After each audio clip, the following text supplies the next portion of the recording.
नमस्कार, जय शिवराय. गणेशोत्सव 2020 आणि या 2020 सालच्या गणेशोत्सवात सेवा मित्र मंडळाच्या ऑनलाईन गणेशोत्सव या कार्यक्रमात हिंदवी स्वराज्याचे शिलेदार प्रेरणा पर्व या माध्यमातून आपण रोज भेटतोय. आज या एका अतिशय खुंखार जबराट रांगड्या सरसेनापतीची रांगड्या शिलेदाराची कथा सांगण्यासाठी मी या ठिकाणी तुमच्या समोर उभा आहे. महाराष्ट्राच्या इतिहासामध्ये मोगलांच्या छाताडा धडकी भरवणाऱ्या आणि आदिलशाही सैन्याला पळता भुई थोडी करणाऱ्या अशा एका महापराक्रमी सरनोबताच्या कथेसाठी मी या ठिकाणी तुमच्या समोर आलेलो आहे. आजच्या शिलेदाराचं नाव आहे सरनोबत प्रतापराव गुजर. होय, म्हणजे तेच ज्यांच्यावरती ते शब्द कवी कुसुमाग्रजांनी लिहिलेले आहेत. म्यानातून उसळे तलवारीची पात, वेडात मराठे वीर दौडले सात, वीर दौडले सात. ते दौडलेल्या 7 मराठ्यांमधले एक म्हणजे आमचे शिलेदार प्रतापराव गुजर. प्रतापराव गुजर कोण, ते कसे होते, काय होते याविषयी बोलायचं झालं तर ही 10 दिवसाच्या गणेशोत्सवाची 10 दिवसाची जी व्याख्यानमाला आहे हे सुद्धा कमी पडेल एवढा प्रतापरावांचा पराक्रमी इतिहास आहे. खरं सांगू तुम्हाला, आपल्याला ते जे गाणं आहे ना, आम्ही तरी लहानपणापासून ऐकलंय. दगडावर दिसतीला अजूनही तेथल्या टापा, ओढ्यात तरंगे अजूनही रंग रक्ताचा, क्षितिजावर उठतो अजूनही मेघ मातीचा, अद्याप विराणी कुणी वाऱ्यावर गात, वेडात मराठे वीर दौडले सात, वीर दौडले सात. ते जे 7 मराठे, ते 7 आमचे शिपाई स्वराज्य सेनेतले प्रतापरावांच्या सोबत ते उरलेले 6 गेले. ते का, कसे, कशासाठी, कोण होते नक्की प्रतापराव, किती महत्वाचा शिलेदार होता या आमच्या हिंदवी स्वराज्यातला, आज आपण जाणून घेऊ. खरं तर या शिलेदाराचं नाव कुडतोजी गुजर. आणि कुडतोजी गुजर हे साधारणपणे 1657 सालच्या दरम्यान शिवाजी महाराजांच्या फौजेमध्ये दाखल झालेले असावेत. साताऱ्याजवळ खटावच्या इथे भोसरे नावाचं गाव आहे. या भोसरे गावचं हे गुजर कुटुंब, हे कुडतोजी गुजरही त्यातलेच. पण सुरुवातीला 1657, 1659, 1660च्या दरम्यान ते अत्यंत तरुण तडफदार महाराजांच्या फौजेत दाखल झालेले होते. पण प्रामुख्याने प्रतापराव गुजर यांची दखल घ्यावी अशा पद्धतीचा पराक्रम, अशा पद्धतीचा इतिहास त्यांच्याकडून कधी घडला माहिती आहे तुम्हाला? नजरेत झळकावे आणि त्यांच्या पराक्रमाची नोंद घ्यावी असा इतिहास त्यांच्याकडून, असा पराक्रम प्रामुख्याने कधी घडला तर तुम्हाला सांगतो, शिवाजी महाराजांच्या आयुष्यातला एक वेगळा प्रसंग, अतिशय भावनिक, अतिशय गंभीर आणि संकट आलेला प्रसंग म्हणजे शिवाजी महाराज पुरंदरचा तह करून आग्र्याला औरंगजेबाला भेटायला गेले तो प्रसंग. आणि ते नुसते भेटायला नाही गेले, तिथे शिवाजी महाराजांना कैद करण्यात आलं. महाराजांच्या भोवती चौक्या पहारे बसवण्यात आले. त्यावेळी शिवाजी महाराजांनी जाता जाता हे जे कुडतोजी गुजर होते, या कुडतोजी गुजरांना माँसाहेब जिजाऊंच्या सोबत ठेवलेलं होतं. या कुडतोजी गुजरांवर फार मोठी जबाबदारी होती की या हिंदवी स्वराज्याचा महाराजा आमचे शिवाजी राजे ज्यावेळी शेकडो कोस लांब आहेत, अशावेळी हे स्वराज्य आदिलशहा, इंग्रज, डच, पोर्तुगीज, फ्रेंच, अरब यांच्यापासून त्याचं रक्षण करायचंय. मुघलांचंही काही सांगता येत नाही, तह केला असला तरी सुद्धा राजा नाहीये हे बघून खोड्या काढतील. अशा वेळी स्वराज्याच्या हद्दी सांभाळण्याचं आणि स्वराज्याच्या सीमा सांभाळण्याचं, त्यांचं रक्षण करण्याचं, कुणी घुसखोर स्वराज्यात शिरणार नाही याची खबरदारी घेण्याचं काम जर कुणी केलं असेल तर ते कुडतोजी गुजरांनी केलेलं आहे. आणि याच्याही पुढे जाऊन तुम्हाला सांगतो की शिवाजी महाराजांच्या पश्चात महाराज आग्र्याला कैदेत असताना इकडे कुडतोजी गुजरांनी आणि माँसाहेबांनी आणि त्यांच्या साथीदारांनी स्वराज्य इतक्या प्राणपणे सांभाळलं, अशा पद्धतीने ते राखलं. उलट एक पाऊल त्याच्यात भर घातली. विलक्षण गोष्ट अशी की त्यावेळेच्या 15 ऑगस्ट तारखेला त्यांनी एक किल्ला जिंकला आणि स्वराज्य वाढवलं. शिवाजी राजे कैदेत आहेत आणि अशा वेळी कुडतोजी गुजर 15 ऑगस्ट या तारखेच्या दिवशी एक किल्ला जिंकून स्वराज्यात दाखल करतायत. म्हणजे राजा नसताना तर आमचं स्वराज्य कमी व्हायचं सोडा, आमचं स्वराज्य वाढत होतं. हा कुडतोजी गुजरांचा पराक्रम आहे. मासाहेब जिजाऊंच्या सोबत ठेवलेले हे जे शिलेदार होते आमचे कुडतोजी, हे तिथून नजरेत भरले. आणि कुडतोजी 1670-71च्या दरम्यान त्यावेळी काय झालेलं होतं, शिवाजी महाराज आग्र्याला जाताना नेताजी पालकर आणि त्यांची थोडीशी भांडणं झाली, खरखर झाली आणि नेताजी पालकर हे स्वराज्य सोडून गेले. स्वराज्याला सरनोबत नव्हते. आणि त्यावेळी शिवाजीराजांनी यांचा पराक्रम बघून, यांची तडफ, यांची ताकद, यांची जिद्द, यांचा रांगडेपणा, यांची मर्दुमकी, यांची बहादुरी बघून कुडतोजी गुजरांना आमच्या ते घोडदळाचे पहिल्यांदा शिलेदार होते, घोडदळाचे प्रमुख होते, पण त्यांना सरनोबत केलं. आता मात्र सरनोबत झाल्यावर प्रतापरावांच्या हातात दोन्ही सेना आल्या. प्रतापरावांच्या हातातली हत्यारं जणू वाढली, बळ वाढलं. त्यांनी चारही दिशांनी मुघलांचा आणि आदिलशाहीचा धुव्वा उडवायला सुरुवात केली. न भूतो न भविष्यती अशा पद्धतीनं त्यांनी रोज सपाटा लावला आणि आदिलशाही ठाणी ठोकत ठोकत ठोकत पार पल्याड नेली, स्वराज्याच्या हद्दी वाढवल्या. स्वराज्य समृद्ध तर केलंच, पण स्वराज्य मोठंही केलं. स्वराज्याचा विस्तार करण्यात सरसेनापती प्रतापराव गुजरांचा हात दुसरं कोणीही धरू शकत नाही. आणि प्रतापरावांच्या नावाची दहशत इतकी निर्माण झाली की मुघलांचे सैनिक आणि आदिलशाहचे सैनिक प्रतापराव आलाय एवढं कळलं की त्या ठिकाणाहून पळून जायला लागायचे. रावाचा पराक्रम फार. त्याच्या म्यानातनं असिका एकदा बाहेर निघाली, तलवार बाहेर निघाली की ती थेट गनिमाच्या रक्ताचं पाणी प्यायची आणि मगच म्यानात त्या ठिकाणी जायची. प्रतापराव म्हणजे खुंखार सेनानी. तुम्हाला सांगतो, आम्ही साल्हेरचा किल्ला जिंकला. साल्हेरचा किल्ला हा नाशिक प्रांतातला अत्यंत महत्त्वाचा किल्ला. मुघलांच्या दृष्टीने, मराठ्यांच्या दृष्टीने आणि आदिलशाहीच्या दृष्टीने हे ठाणं अतिशय महत्त्वाचं होतं. साल्हेरचा किल्ला फार अभेद्य आहे, तिथे मराठे पोचू शकत नाहीत, शिवाजीची लोक येऊ शकत नाहीत, अशा पद्धतीचा एक भ्रम या लोकांमध्ये पसरलेला होता. प्रतापराव गेला आणि रावानं अवघ्या काही दिवसात साल्हेर मारलं, फत्ते करून टाकलं. आणि हा विजयाचा खलिता ज्यावेळी शिवाजी महाराजांना दिला, शिवाजी राजांच्या डोळ्यामध्ये आनंदाश्रू आले की या सह्याद्रीतलं एक अनमोल रत्न रावाने आपल्याला जिंकून दिलेलं आहे. पण त्यावेळी काय झालं माहिती आहे तुम्हाला? खरं प्रतापरावाच्या आयुष्यातलं आणि आमच्या हिंदवी स्वराज्याच्या एकंदरीत राजकीय कारकिर्दीतल्या पटलावरचं एक भयानक युद्ध त्या ठिकाणी झालं. साल्हेर जिंकला आणि तो मराठ्यांनी जिंकला हे बघितल्यावर आता मोगल बादशाह औरंगजेब प्रचंड संतापणार याची जाणीव दक्षिणेत असलेल्या मुघल सरदारांना झाली. त्याच्यामध्ये दिलेर खान होता, त्याच्यामध्ये बहादूर खान होता. या दोघांनी काय केलं, आपापली कामं सोडली आणि दिलेर खान आणि बहादूर खान एकत्र आले आणि जवळजवळ 50,000वर मुघलांची फौज त्या ठिकाणी एक झाली आणि मराठ्यांना कोंडीत पकडण्यासाठी साल्हेरच्या दिशेने सरकायला लागले. त्यांना वाटलं हे जे कोणी आलेले आहेत हे शिवाजीराजाची लोक, ह्यांची फौज थोडी आहे, आपण एवढे जण एकत्र गेलो तर यांना मारू आणि एक तरी विजयाची बातमी बादशाहकडे पाठवू, असा भ्रम त्यांना निर्माण झालेला होता. ते गेले. आता साल्हेर जवळ होते कुडतोजी गुजर, मराठ्यांचे सरसेनापती, मराठ्यांचे सरनोबत. आता ज्या क्षणी ते त्या ठिकाणी त्यांना ही बातमी कळली की आपल्यावर दिलेर खान आणि बहादूर खान भली प्रचंड सेना, सेना कुठली हो, सेना समेंदर, सेना सागर होता तो, 50,000च्या वर फौज आणि इकडे आमच्याकडे 15 ते 20,000. पण त्या 15 ते 20,000 कोण कोण होतं? स्वतः कुडतोजी गुजर, सूर्याजीराव काकडे, मोरोपंत, आनंद मकाजी भोसले, रूपाजी मोरे असे अनेक रांगडे शिलेदार त्याच्यामध्ये होते.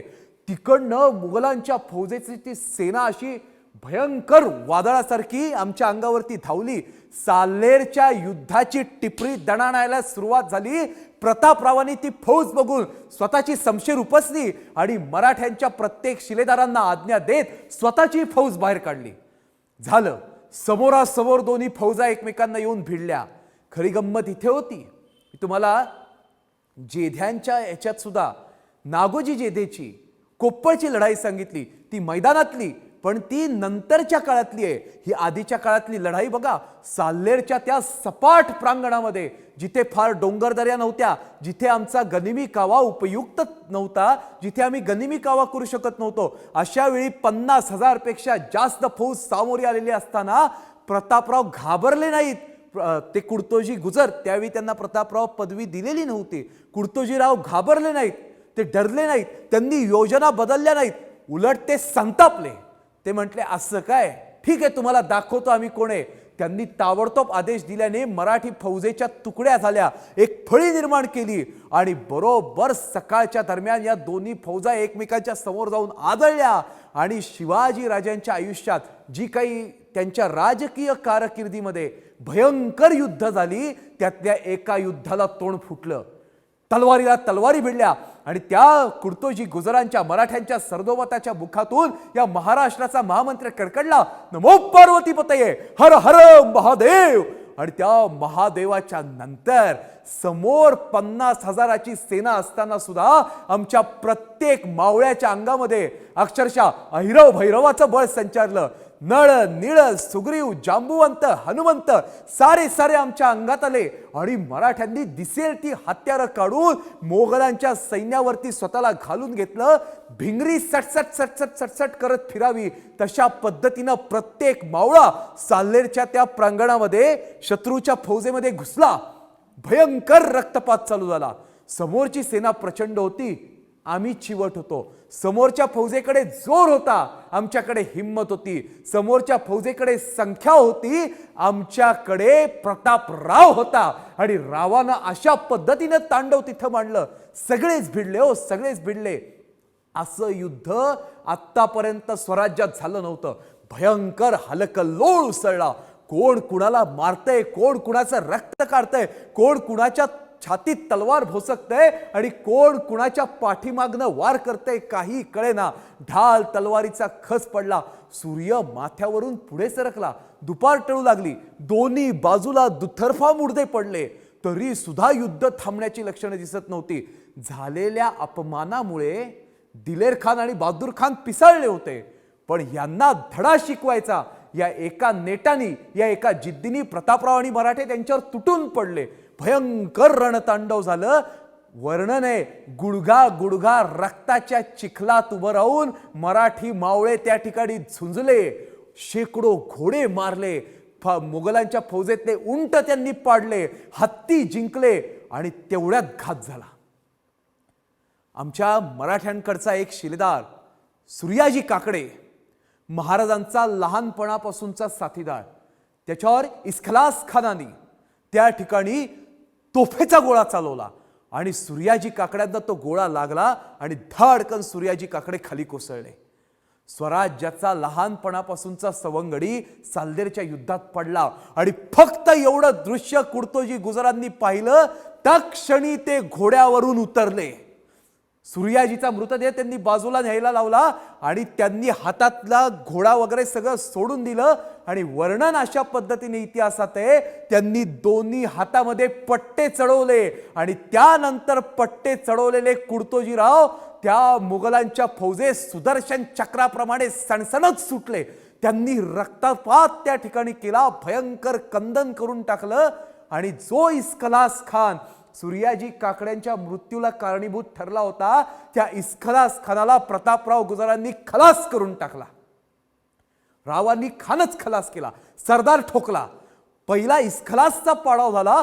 त्यानंतर डाव्या बाजूने हे जे वादळ आतमध्ये शिरलं कुडतोजी गुजर नावाचं, ते आणि त्यांची तुकडी, त्यांनी मुघलांचा तोफखाना बंद पाडला. त्यांनी पुढे जाऊन अनेक सरदार धरले आणि बघता बघता सकाळी चालू झालेल्या युद्धाला कलाटणी मिळाली आणि विजयश्रीची माळ आम्हा स्वराज्य सेनेच्या गळ्यात पडायला लागली. भगवा तेजानं, तडफेनं, ताकदीनं फडकू लागला. आणि सांगतो तुम्हाला, प्रतापरावांच्या पराक्रमाने, कुडतोजी गुजरांच्या त्या पराक्रमाने साल्हेरचं युद्ध जे भल्या मैदानात होतं, जे 50,000 लोकांच्या विरुद्ध होतं, ते सूर्यास्ताच्या दरम्यान आम्ही जिंकलं. स्वराज्याला विजय मिळाला. विजय मिळाला कुडतोजी गुजरांना. विजय मिळाला हिंदवी स्वराज्याच्या स्वराज्य सेनेला. सगळे जण रक्ताने न्हाऊन निघाले होते. तुम्हाला या युद्धाची गंमत सांगतो. मुघलांचे 27 सरदार प्रतापरावांनी पकडून आणले, जिवंत धरले. किती मारले त्याची तर गणतीच नाही. दुतर्फा मुर्दा पडलेला होता. आसमंतामध्ये घारी गिधाड घिरट्या घालत होती. प्रत्येकाला रक्ताची अंघोळ झाल्यासारखा प्रत्येक माणूस दिसत होता. पण सांजेच्या समयाला साल्हेरचं भयंकर युद्ध थांबलं. 30-32 हजार स्वार खलास झाले. महाप्रचंड युद्ध झालं. आणि या महाप्रचंड युद्धामध्ये शेवट काय झाला, मराठ्यांचा आणि कुडतोजीराव गुजरांचा, मराठ्यांच्या सरसेनापतीचा जोर बघून दिलेर खान आणि बहादूर खान पळून गेले आणि आम्ही जिंकलो. साल्हेरच्या युद्धाची वार्ता राजगडावर आली, तशीच ती दिल्लीलाही गेली, चारही दिशांना पसरली. महाराजांना इतका आनंद झाला, पण तो आनंद व्यक्त तरी कसा करायचा. मुखावरती आनंद आणि डोळ्यामध्ये अश्रू आमच्या सूर्याजी काकडेसाठी. पण त्या युद्धामध्ये जो केलेला पराक्रम होता, त्या पराक्रमाकडे बघून कुडतोजी गुजरांना प्रतापराव अशी पदवी आमच्या छत्रपती शिवाजीराजांनी दिली. आणि आमचे कुडतोजी गुजर प्रतापराव झाले ते साल्हेरी मारल्यानंतर. असं त्यांच्या आयुष्यातलं साल्हेरचं युद्ध.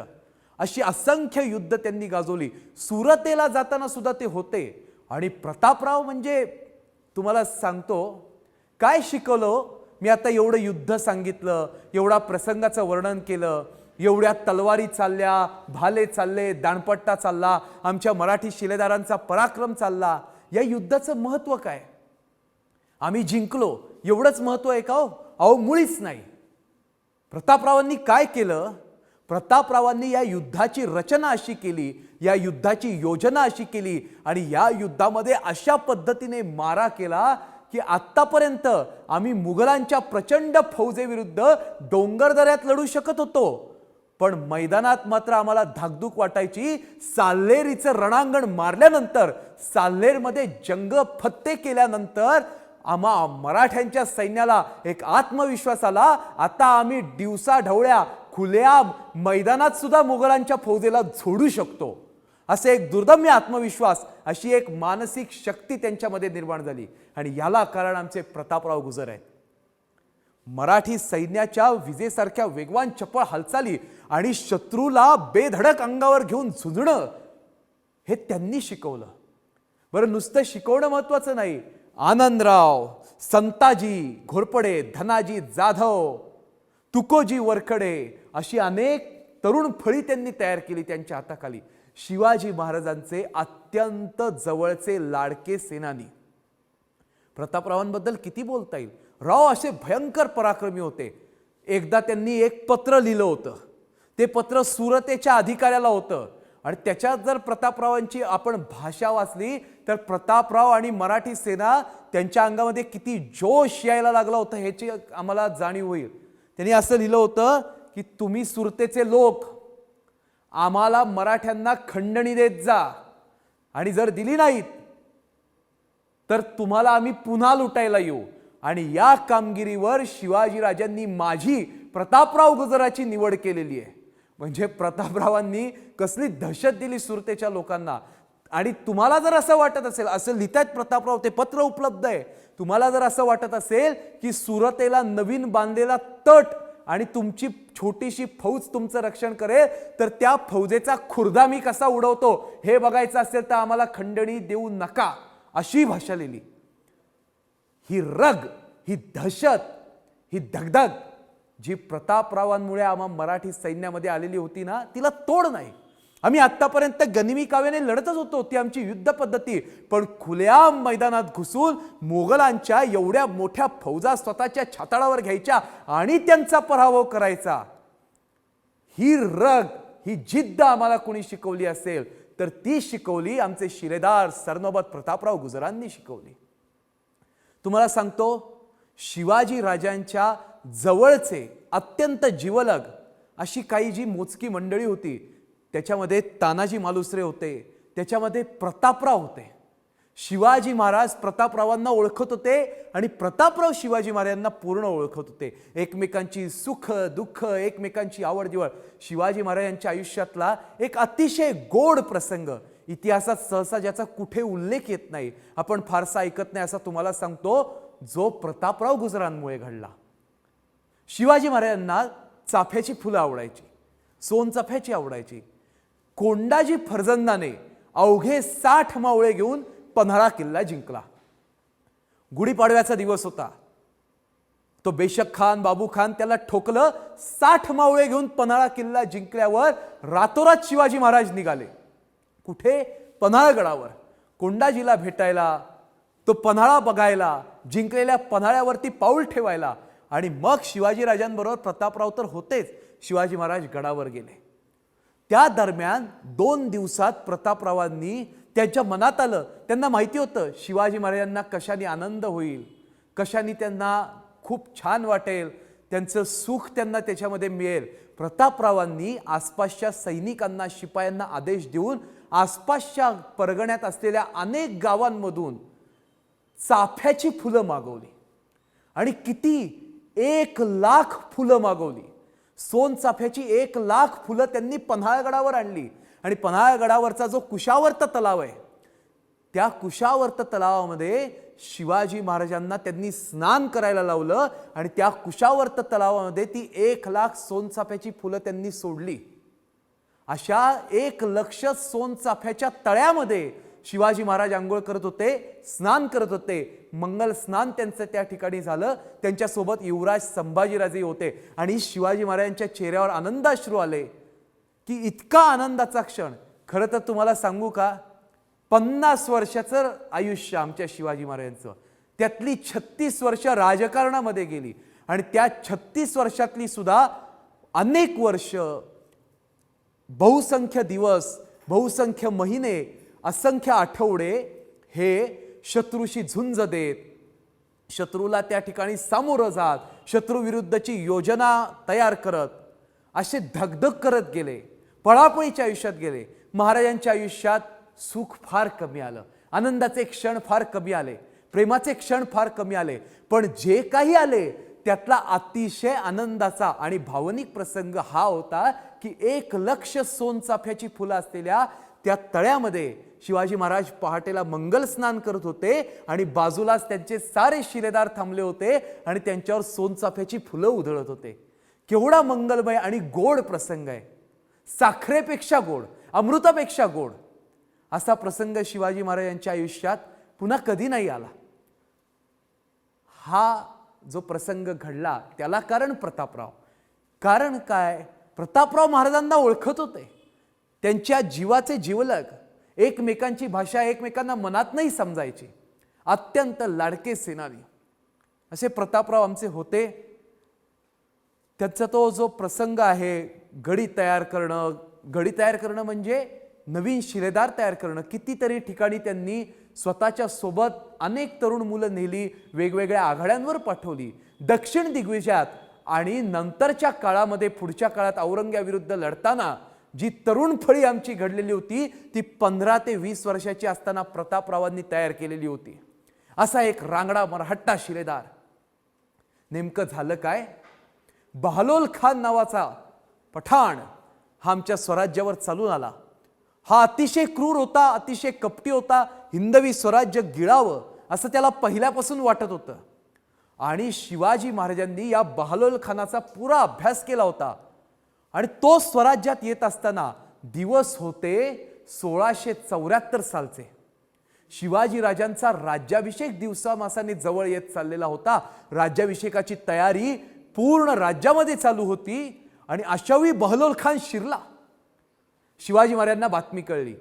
शिवाजी महाराजांनी एक पत्र प्रतापरावांना पाठवलं. त्या पत्रातले शब्द पहा शिवाजी महाराजांचे कसे आहेत. महाराज काय म्हटले? राव तो बहलोल बहुतच वळवळ करतो, त्यास धरावा अथवा मारावा. आज मितीस आम्ही बहुत खान मारिले, पण नामांकित धरीला ऐसा कोणी नाही. या बहलोलास धरली याने ये दिसी हिंदुस्तानचे राजकारणी सलाबत पैसे, तरी त्यास धरणे, त्यास ओढून आणणे. काय शब्द आहेत महाराजांचे. महाराजांचं राजकारण कशा पद्धतीने कुठे वळण घेईल काहीच सांगता येत नव्हतं. महाराजांचे शब्द असे आहेत, आजपर्यंत आम्ही अनेक शत्रूंना लोळवलं पण जिवंत धरलं असं कोणी नाही. हा आदिलशाहीचा वजीर आहे, याला धरून आणा. याला जर आपण धरून आणलं तर आज देशाच्या राजकारणात दहशत बसेल. शिवाजी महाराज इतके भयंकर आहेत राजकारणाच्या बाबतीमध्ये, शत्रूच्या बाबतीत शत्रूप्रमाणे. आमचे तुकोबाराय सांगून गेलेले आहेत की भले तरी देऊ गांडीची लंगोटी, खरा शब्द हा आहे गाथेमध्ये, नाठाळाचे काठी देऊ माथा, किंवा आणखी एक खटासी व्हावे खट उद्धटासी उद्धट असंही म्हटलेलं आहे. महाराज तसे होते, शत्रूशी शत्रूप्रमाणे वागणार. आणि त्यांनी त्यांच्या स्वभावाप्रमाणे प्रतापरावला पत्र लिहिलं. का लिहिलं? त्यांना माहिती आहे या ताकदवान बहालोलचा नाश करणारा आणि त्याला ओढत फरफटत आणणारा एकमेव माणूस आपल्याकडे आहे, त्याचं नाव आहे प्रतापराव गुजर. आणि जसं पत्र आलं राव निघाले आणि त्या उमराणीच्या परिसरामध्ये त्या नदीचं पाणी, ज्या नदीचं पाणी बहालोल खानाची सेना प्यायची, त्याची जनावरं प्यायची, प्रतापरावांनी थेट त्याच्यावर अटॅक केलाच नाही. इतका विलक्षण बुद्धीचा सरनोबत आमच्या मराठी राज्याला मिळालेला होता. त्यांनी काय केलं? त्यांनी शत्रूची सेना हिरली, ती पाणी कुठे पितीये हे पाहिलं आणि अचानक छापा टाकला आणि तो पाणवठाच त्यांनी ताब्यात घेतला. म्हणजे काय केलं? त्या नदीवर पहारे बसवले. आता ह्याचं गांभीर्य बहालोल खानाला अजून नव्हतं, पण त्याच्या हत्तींना, त्याच्या घोड्यांना पाणी पाजायची वेळ आली आणि जेव्हा त्याचे सैनिक त्या जनावरांना घेऊन त्या पाणवठ्याच्या दिशेने निघाले, हे बघित तिथं जाऊन बघता तर मराठे उभे. ते एकदम घाबरलेच, त्यांना घाम फुटला आणि ते पळत पळत बहालोल खानाकडे आले आणि सांगितलं मराठ्यांनी आपलं पाणी ताब्यात घेतलंय. बहालोल खान कच्च्या गुरुचा चेला नव्हता, त्याला कळलं कोणतरी जबरदस्त ताकदीचा सरदार समोर आहे, तोही युद्धाला तोंड फुटे, तोही युद्धाला तयार होईना. त्याने 3-4 दिवस वाट पाहिली आणि अखेर त्याचं पाणी संपलं, त्याच्याकडे असलेला साठा संपला. आता समोर जाण्या वाचून पर्याय नव्हता. त्याने तलवारी उपसल्या. तोच या ठिकाणी प्रतापरावांच्या एका तुकडीने त्यांच्यावर हल्ला चढवला सुद्धा. भयंकर रणकंदन झालं. सुरुवातीच्याच अवघ्या काही वेळामध्ये बहालोलची सेना उडवायला सुरुवात केली. बहालोल खान शहाणा बनला आणि त्याने प्रतापरावांकडे वकील पाठवला आणि त्या वकिलाने असं सांगितलं की आम्ही चूक केली, तुमच्या इथे आलो, आम्हाला धर्मवाट द्या, आम्हाला सोडून द्या, आम्ही जातो. केवढा मोठा विजय! समोरची आदिलशाही फौज पाण्या वाचून तडफडून मारली आणि नाक मुठीत धरून शत्रूला शरण आणला, असे प्रतापराव होते. पण नेमकी चूक तिथंच झाली. काय सांगावं, कुणाच्या आयुष्यात, कुणाच्या नशिबात, एखाद्या महापराक्रमी पुरुषाच्या आयुष्यात कसं आयुष्य वळण घेईल सांगता येत नाही. प्रतापरावांचं मन गहिवरलं आणि त्यांनी त्या ठिकाणी बहालोल खानाची विनंती मान्य केली आणि त्याला सोडून दिलं. नेमके महाराजांचे शब्द होते, त्यास धरावा, त्यास धरून आणावा. आणि राव ते शब्द विसरला आणि त्याने बहालोला सोडलं. त्याला वाटलं आता काय हा परत येत नाही. आणि प्रचंड विजय मिळाल्यामुळे प्रतापराव परत फिरले. त्या बहालोल खानाकडचं सगळं सामान घेतलं. पण बहालोल खान हा जो शत्रू होता, हा अत्यंत विखारी होता, विषारी होता. तो थोड्या पुढच्या अंतरावर गेला, त्याने सगळी फौज जमवली आणि तो दुप्पट वेगाने पुन्हा स्वराज्यात घुसला. प्रतापरावांनी बहालोल खानाला ठोकलाय ही बातमी शिवाजी महाराजांना कळलेली होती. पण त्यांना पाठोपाठ ही सुद्धा बातमी कळली की रावांनी बहालोल खानाला सोडून दिला. ते काही बोलले नाहीत. पण त्यांना ज्यावेळी तिसरी बातमी शिवाजी महाराजांना कळली की तो बहालोल खान पुन्हा परत फिरलाय आणि आता तो आमच्या स्वराज्यामध्ये शिरतोय, हे बघितल्यावर शिवाजी महाराज भयंकर संतापले. आणि मग त्यांनी ते पत्र लिहिलं, राव सला काय निमित्त केलात, कोणी सांगितले सला करावयास, आपण तो केवळ शिपाईगिरी दाखवलीत, सेनापती पद दिसलेच नाही. त्या बहालोल खानास गर्दीस मिळवल्या विना आम्हास रायगडावर तोंड दाखवू नका, जा. अशा पद्धतीचं ते पत्र, अशा पद्धतीचे ते शब्द शिवाजीराजांचे प्रतापरावांना त्या ठिकाणी पाठवण्यात आले. एक एक शब्द रावाचं काळीच कापत कापत निघाला. हो, महाराज हजेरी घेतायत, महाराज झाडतायत. राव सला काय निमित्त केला तो, कोणी सांगितले सला करावयास, त्यास धरावयास सांगितलं असताना सोडला कशासाठी. आता तो पुन्हा परत फिरेल, पुन्हा लेकीबाळीची आबरू लुटेल, पुन्हा शेतीवाडी नष्ट करेल. या जबाबदार कोण? प्रतापराव, या जबाबदार तुम्ही. हे शब्द रावाच्या काळजामध्ये शिरलेले होते. तारीख होती 24 फेब्रुवारी 1674. शिवरात्र होती त्या दिवशी आणि राव कुठेतरी 6 शिलेदारांच्या सोबत एखाद्या देवळात एखाद्या आडवाटेवर होता आणि कुठल्या तरी वाटाड्याने त्याला येऊन सांगितलं, राव बहलोल आलाय, नेसरीची खिंड ओलांडतोय. एवढे शब्द ऐकले आणि प्रतापरावाच्या मस्तकावरची शीर तटतटून फुगली. वीज कोसळावी अशा पद्धतीनं त्याच्या मस्तकावर आघात झाला. बहलोल नाव ऐकताच प्रतापराव सुरुंगासारखा भडकला. त्याने काही विचार केला नाही. त्यानं घोड्याला टाच मारली, ते जनावर उधळलं आणि रावाची तलवार म्यानाच्या बाहेर आली आणि तगडक तगडक ताड ताड ताड ताड तापा टाकत तो उधळत निघाला. त्याच्या सोबत असलेले 6 शिलेदार त्याला हाका मारतात, राव थांबा, राव थांबा, फौज घेऊ, फौज घेऊ. ऐकायला राव थांबलेलेच नव्हते. ते गेले, त्यांच्या पाठोपाठ गेले. आता त्यांना सोबतीला हे 6 स्वार आणि ते 7वे, म्हणून तर ते वर्णन आहे, म्यानातून उसळे तलवारीची पात, वेडात मराठे वीर दौडले सात.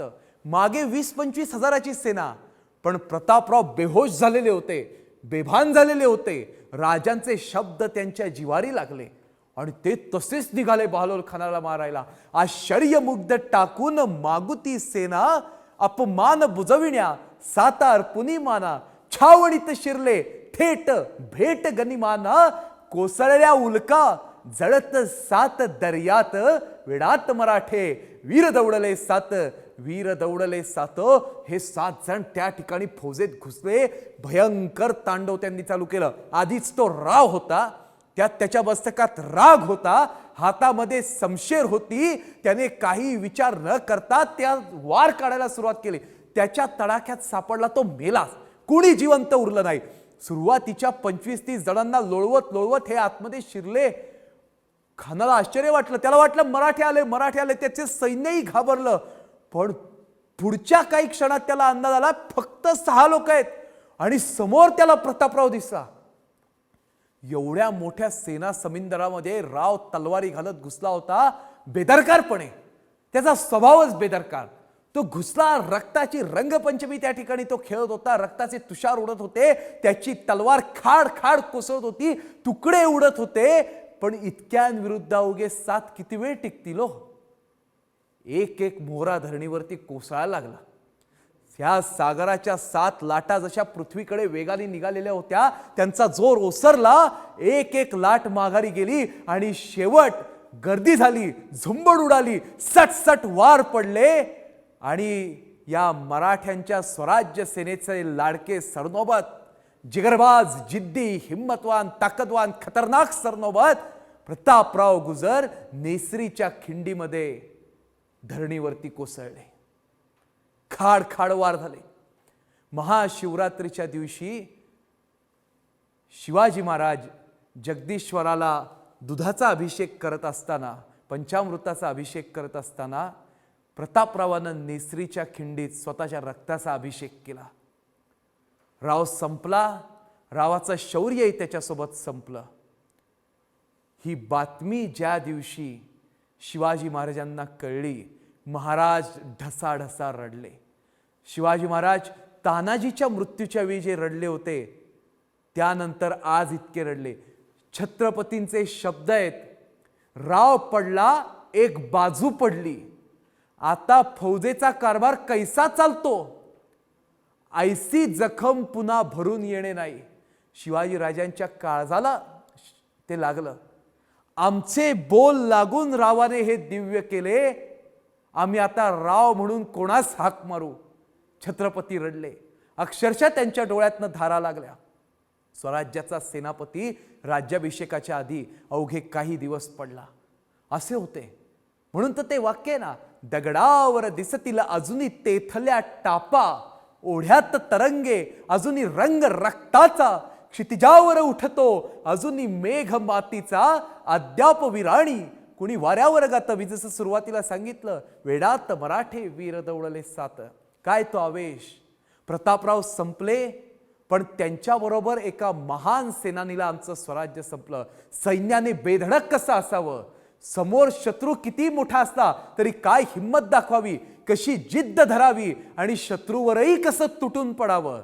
मोकळ्या मैदानात सुद्धा मराठे जिंकू शकतात हा आत्मविश्वास ज्यांनी आमच्या फौजेला दिला ते आमचे सरनोबत प्रतापराव गुजर. खालून आगवर आग आग बाजूनी समशेर उसळली, सहस्त्र क्रूरती मानी, गर्दीत लोपले सात जीवते मानी, खग सात जळाले अभिमानी वणव्यात, वेडात मराठे वीर दौडले सात, वीर दौडले सात. असा एक बेदरकार आणि खुंखार रांगडेपणा असणारा सेनापती आमचे लाडके सरनोबत हिंदवी स्वराज्याचे शिलेदार प्रतापराव गुजरांना माझा मानाचा मुजरा.